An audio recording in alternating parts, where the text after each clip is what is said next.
بسم الله الرحمن الرحيم. والطور وكتاب مسطور في رق منشور والبيت المعمور والسقف المرفوع والبحر المسجور إن عذاب ربك لواقع ما له من دافع يوم تمور السماء مورا وتسير الجبال سيرا فويل يومئذ للمكذبين الذين هم في خوض يلعبون يوم يدعون إلى نار جهنم دعا هذه النار التي كنتم بها تكذبون أفسحر هذا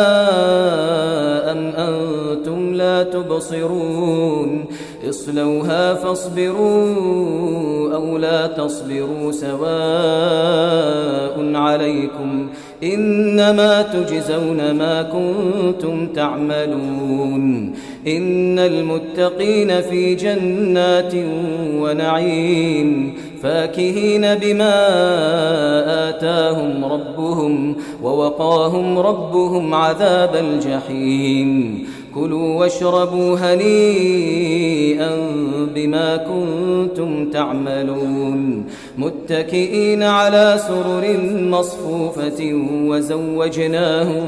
بحور عين والذين آمنوا واتبعتهم ذريتهم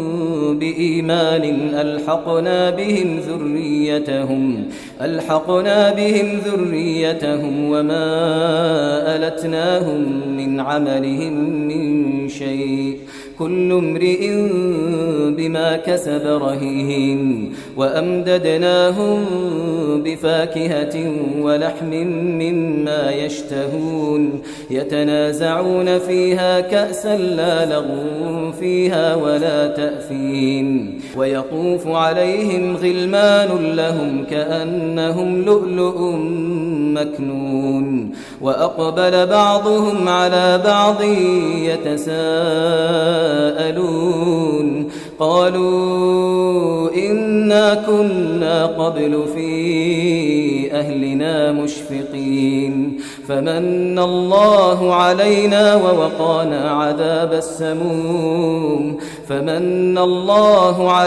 ووقانا عذاب السموم إنا كنا من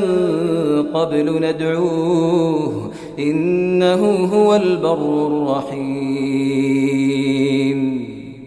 فذكر فما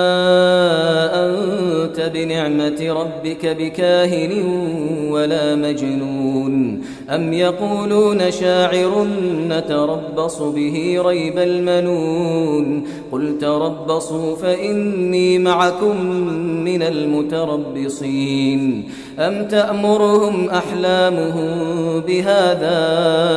أم هم قوم طاغون نتقوله بل لا يؤمنون فليأتوا بحديث مثله إن كانوا صادقين أم خلقوا من غير شيء أم هم الخالقون أم خلقوا السماوات والأرض بل لا يوقنون أم عندهم خزائن ربك أم هم المسيطرون أم لهم سلم يستمعون فيه فليأت مستمعهم بسلطان مبين أم له البنات ولكم البنون أم تسألهم أجرا فهم من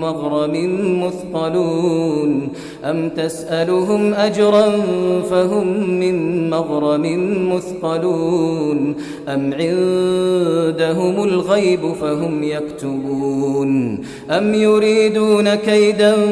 فالذين كفروا هم المكيدون أم لهم إله غير الله سبحان الله عما يشركون وإن يروا كسفا من السماء ساقطا يقولوا سحاب مركوم فذرهم حتى يلاقوا يومهم الذي فيه يصعقون يوم لا يغني عنهم كيدهم شيئا